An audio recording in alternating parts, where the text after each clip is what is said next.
Қайырлы күн, құрметті менің көрермендерім. Бүгін біз бастауыш сынып математикасында кездесетін логикалық есептерге тағы да тоқталамыз. Бүгінгі анықтайтынымыз біздің қию есептері. Қию есептері математикада, бастауыш сынып математикасында көптеп кездеседі. Және осы есепті шығару жолы қиын болғандықтан мұғалімдер немесе оқушылар, ата-аналар тастап кетіп жатады. Оның өзіндік шығару тәсілдері бар. Мен соны бүгін қарастырмақшымын. Видеоны соңына дейін көріп, пайдалы болса лайк басып, комментарий жазып, қоңыраушаны басып қойыңыздар. Қию есептерінің алғашқы түрі құйып алу.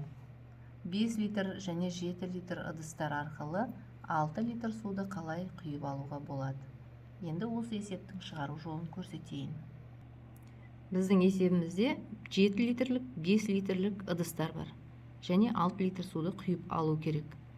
Бірақ қайдан құйып алу керек екенін көрсетпеген. Демек, ол бір үлкен өзеннен құйып алу керек. Сонда бізде деректе 7, 5 литр және өзен бар. 6 литр суды құйып алуымыз керекпіз. Енді бұл есепті кестеге түсіреміз. Үлкеннен бастаймыз. Үлкен бізде ең үлкен ол өзен. Одан кейін 7 литрлік су, ыдыс, 5 литрлік ыдыс. Өзеннің тұсына ешқандай өлшемді жазбаймыз. Өйткені өзендегі суды біз өлшей алмаймыз. Ал кеттік. 7 литр бос 0 қоямыз, 5 литр бос 0 қоямыз. Бұл жерде есе сақтайтын нәрсе жоғарыдан төмен қарай толтыру керек. Өзеннен мынау 7 литрлік ыдысты толтырамыз. Оған суды құйып аламыз. Құйып аламыз 7 литрді. 5 литрлік ыдысымыз әлі бос тұр. Енді жоғарыдан төмен қарай қағидасы бойынша 7-ден 5-ті толтырамыз. Сонда мынауымыз 5 литр су болады да, мына жерде 2 қап кетеді. Енді осы жерде 5 литріміз біздің толды. Толған кезде ол ыдысты қайтып босатуымыз керек. Өйткені біз әлі мынаны тапқан жоқпыз. Сондықтан оны өзенге құйып жібереміз. Сонда бізде мына жеріміз бос қалады, мына жерде 2 литр суымыз қалады. Енді тағы да жоғарыдан төменге құямыз. 2-ні 5-ке құйып тастаймыз. Сонда біздің мына жеріміз 2, мына жеріміз 0 қалады. Келесі мынау бос қап кетті. Енді оны өзеннен құйып аламыз. Өзеннен оған 7 литр су құйып аламыз. Мына жағымыз 2 қалды. 7-ден 2-ні толтыруымыз керек. Өйткені біздің ыдысымыз әлі толған жоқ. Оған қаншауын берсек 5 шығады. 3-еуін берсек 3 литрін құйсақ, мына жеріміз 5 болып толады. Мына жерімізде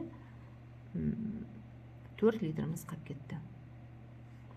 Мына ыдысымыз толды. Не істейміз? Бұны өзенге құйып тастаймыз да ыдысымызды босатамыз. Енді өзеннен мынаған су толтырамыз. Жоқ, мына жерден төмендегі бос ыдысты толтыруымыз керек. 4 литрін құямыз, өзінде бос қалады. Енді бос қалған жерді жоғарыдан толтырамыз. Оған 7 литр су құямыз. Сонда ол толтырып шелекпен су алған кезде 7 литр болады да, астымыз 4 литр бойынша тұра береді. Енді астындағын толықтыруымыз керек. Өйткені ол жерде 5 литр ыдыс еді. Соны толтыруымыз керек. Оған қанша құямыз? Жоғарыдағыдан 1 литр суды құйсақ, мынауымыз 5 литр болады да, мына жерімізде 6 литр қалады. Мынау 5 литріміз толды, оны қайтадан өзенге құйып тастаймыз. Мінекей біздің есебіміздің жауабы шықты. Келесі есебіміз біздің тең бөліп құю деп аталады. Канистрада 12 литр толы сүт бар. 8 литрлік және 3 литрлік 2 бос бутылка арқылы осы сүтті тең етіп 2-ге бөл. Мінекей бізде үлкен ыдыс бар. Жаңағы алдыңғы есепте бұндай ыдыс жоқ еді. Оны біз өзеннен құйып алған едік. Енді бұл жерде белгілі нақты ыдыс бар. Және 2 бос ыдыс бар. Мынаның ішінде сүт бар. Соны 2 ыдыс, бос ыдыс арқылы теңді 2-ге бөлу керек.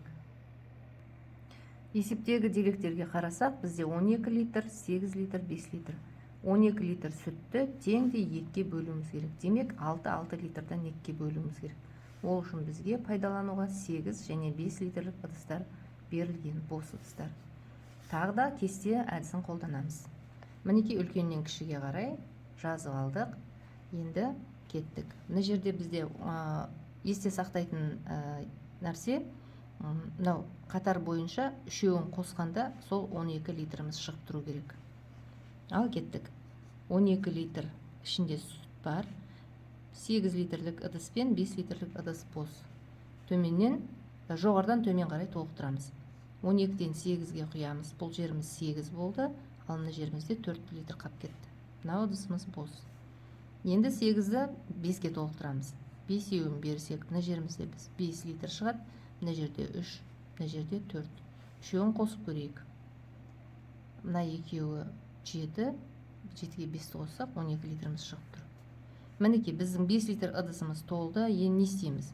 Оны бағанағы үлкен бөшкеге ағарып құйып жібереміз. Ол ыдысты босату керек, өйткені бізде әлі 6 шыққан жоқ.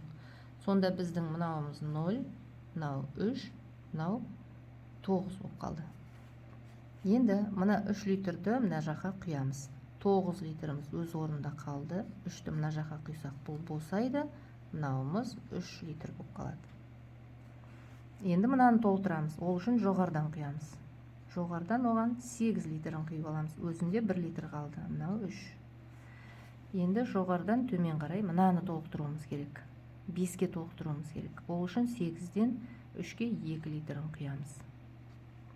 Сонда бұл жеріміз 5 литр болады да, мына жерде 6 литріміз қалады. Мына жерде 1 литр болып тұр, өзі қалып тұр. 5 литр толды ыдысымыз. Енді оны мына ыдысқа құйып жібереміз. Ол жеріміз басында 1 еді, біз 5 литр сүтті құйғанда ол жеріміз 6 литр болды. Мына жерімізде 6 литр қалды. Мына ыдысымыз босады. Мінекей 12 литр сүтті 6-6-дан тең де 2-ге бөлдік.